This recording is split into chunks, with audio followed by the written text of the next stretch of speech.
ఏర్పేడు వ్యాసాశ్రమ స్థాపకులు సద్గురు మలయాళ స్వామి 105 సంవత్సరాల క్రితం అందించిన సందేశాన్ని పాఠ్యాంశంగా తీసుకురావాల్సిన అవసరం ఉందని ప్రముఖ సాహితీవేత్త సినీ గేయ రచయిత జొన్నవిత్తుల రామలింగేశ్వరరావు అభిప్రాయపడ్డారు. మోక్షానికి అర్హత కులమా గుణమా అనే అంశంపై ప్రముఖ పాత్రికేయుడు జి వల్లీశ్వర్ రాసిన పుస్తకాన్ని ఆయన ఆవిష్కరించారు. సద్గురు మలయాళ స్వామి బోధనలు, సమగ్ర గ్రంథావళి, శుష్క వేదాంత తమో భాస్కరం పుస్తకాల్లో కీలక అంశాలను మోక్షానికి అర్హత కులమా గుణమా శీర్షికను హైదరాబాద్కు చెందిన ప్రముఖ పాత్రికేయులు జి వల్లీశ్వర్ అందరికీ అర్థమయ్యేలా సులభ శైలిలో తిరిగి రాశారు. ఈ పుస్తకావిష్కరణ సభ స్థానిక గౌతమ ఘాట్లోని రివర్ బే ఆహ్వానం ఫంక్షన్ హాల్లో సామాజిక సమరసత వేదిక ఆధ్వర్యాన నిర్వహించారు. పతివాడ రామరాజు స్వాగతం పలుకుతూ అవ్య పారామెడికల్ కాలేజీ వ్యవస్థాపకులు ముదర ప్రవీణ్ అధ్యక్షత వహించారు. మలయాళ స్వామి విగ్రహానికి ముళ్లపూడి గంగాధరం పూలమాల వేసి భక్తి అంజలి ఘటించారు.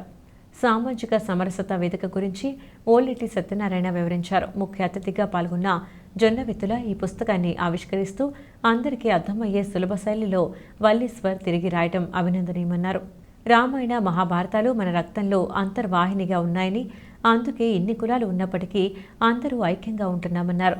జాగృతి వారపత్రిక పూర్వ సంపాదకులు డాక్టర్ బడ్డి విజయసారథి, రచయిత వల్లీశ్వర్, మలయాళ స్వామి భక్తురాలు విఘ్న ప్రభావతి, ప్రముఖ న్యాయవాది తవ్వల వీరేంద్రనాథ్, ప్రముఖ సామాజిక కార్యకర్త పోలుకొండ వెంకట శ్రీనివాస్ వేదికపై ప్రసంగించారు.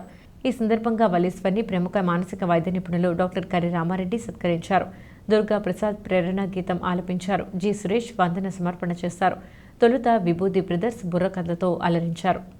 వాళ్ళు గొప్పవాళ్ళు అని భ్రమపడక్కర్లేదు, అందరూ మోక్షానికి అర్హులే. అయితే మోక్షానికి అర్హత ఏమిటి ఇది అని చెప్పినదే ఈ గ్రంథం.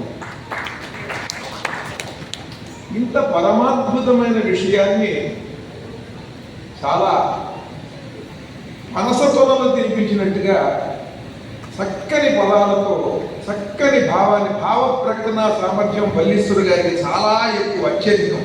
కారణం ఏంటంటే ఆయన జర్నలిస్ట్గా పనిచేశారు, సంపాదకులుగా ఉన్నారు. ఒక స్వాతంత్ర సమరంలో పాల్గొన్నటువంటి తండ్రి గారి కుమారులు, వారి రక్తనిష్టమై ఉన్నటువంటి సంస్కారము, ఒక నిర్భీతి నిజాయితీ ఇవన్నీ కూడా కలగలిసి ఆ స్వామి ఎంత తపన పడ్డారో ఈ జనానికి అందరికీ కూడా జ్ఞానాన్ని మనం ప్రసాదం చెయ్యాలి అని గురుదేవుడని చెప్పుకోవడానికి మాకు ఎంతో గర్వం అండి. వారు రచించినటువంటి గ్రంథాలు ఇక్కడ ఎంత మన రాజ్యం అయ్యేంత గౌరవం. మళ్ళీ వారికి మహాప్రీతైనటువంటి గౌతమ మహామని తపస్సు చేసిన సన్నిధిలో గౌతమి నదీ తీరంలో 31లో మాకు వ్యాసాశ్రమం ఉండాలి ఇక్కడ సంకల్పించినటువంటి స్థలం ఇదంతా సర్కారు వారు భూమి ఇవ్వాలనుకున్నట్టు ఆరోగ్య రాజయ్య అందరి వాటిని కలిసి ఇవన్నీ కూడా వారి యొక్క దివ్య సంకల్పం అంతా కూడా 12 సంవత్సరముల 6 మాసముల 13 రోజులు తపస్సు అని చెప్పి నివేదిక చేస్తుంటారు గ్రంథంలో ముందుగా జీవించేస్తారు. ఈ తపస్సు అంతా కూడా మన ఆంధ్రానికి దారిపోసేసారండి. రామకృష్ణ వివేకానందుకు దారిపోసారు. స్థితో బ్రాహ్మణ ధర్మేణ బ్రాహ్మణ్యం ఉపజీవతి క్షత్రిలో వా వైశ్యో వా బ్రహ్మభూమి సగచ్చ.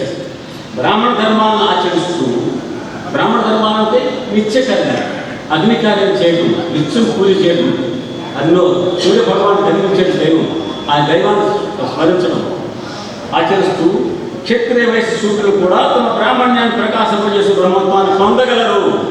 ఇది భారతీయ సమాజంలో పరమేశ్వరం చెప్పారు. కర్మవిశుద్ధి శుద్ధాత్మ విస్తేంద్రియ సూత్రో వైద్యసేవి బ్రహ్మాండ శాసనం.